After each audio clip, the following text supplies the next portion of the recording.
સાસરિયાના ત્રાસથી કંટાળીને મહિલાએ કેનાલમાં પડીને આત્મહત્યા કરી. મળતી વિગત અનુસાર સરસવણી ગામે રહેતા ચંદ્રેશભાઈ વિક્રમભાઈ સોઢા પરમારની પત્ની નામે નિતિક્ષાબેન, ઉંમર વર્ષ 20 વર્ષ, તેમણે સાસરી પક્ષ દ્વારા થતા સતત માનસિક ત્રાસથી કંટાળીને કેનાલમાં પડીને પોતાનું જીવન ટૂંકાવ્યું હતું. માહિતી મુજબ જયસંગભાઈ મંગળભાઈ પરમાર, જેઓ પીઠાઈ તાબે લલ્લુપુરા મુકામે રહે છે, જેમની 2 દીકરીઓના લગ્ન સરસવણી મુકામે વિક્રમભાઈ ઉદેસી સોઢા પરમારના બંને દીકરાઓ સાથે થયા હતા,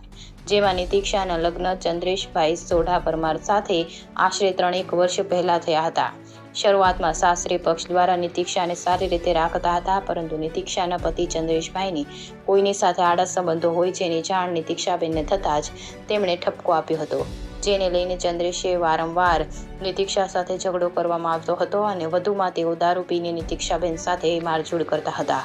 જેની જાણ દીકરી નિતિક્ષા દ્વારા પોતાના પિયર પક્ષમાં માતા પિતાને કરવામાં આવી. માતા પિતાએ તેને સમજાવીને પોતાનું ઘર સંસાર ચાલુ રાખવા જણાવ્યું હતું, પરંતુ ચંદ્રેશભાઈ તેમજ તેમના કુટુંબીજનો દ્વારા નિતિક્ષાબેનને સતત માનસિક ત્રાસ આપવામાં આવતો હતો, જેનાથી કંટાળીને ગત તારીખ 5 મેના રોજ સવારે 4 વાગે નિતિક્ષાબેન ઘરેથી નીકળી ગયા હતા, તેમજ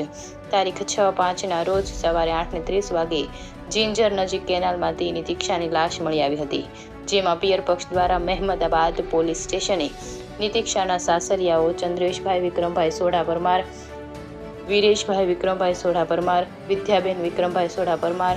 વિક્રમભાઈ ઉદેસી સોઢા પરમાર વિરુદ્ધ ફરિયાદ નોંધાવી હતી, જેમાં મહેમદાબાદ પોલીસ દ્વારા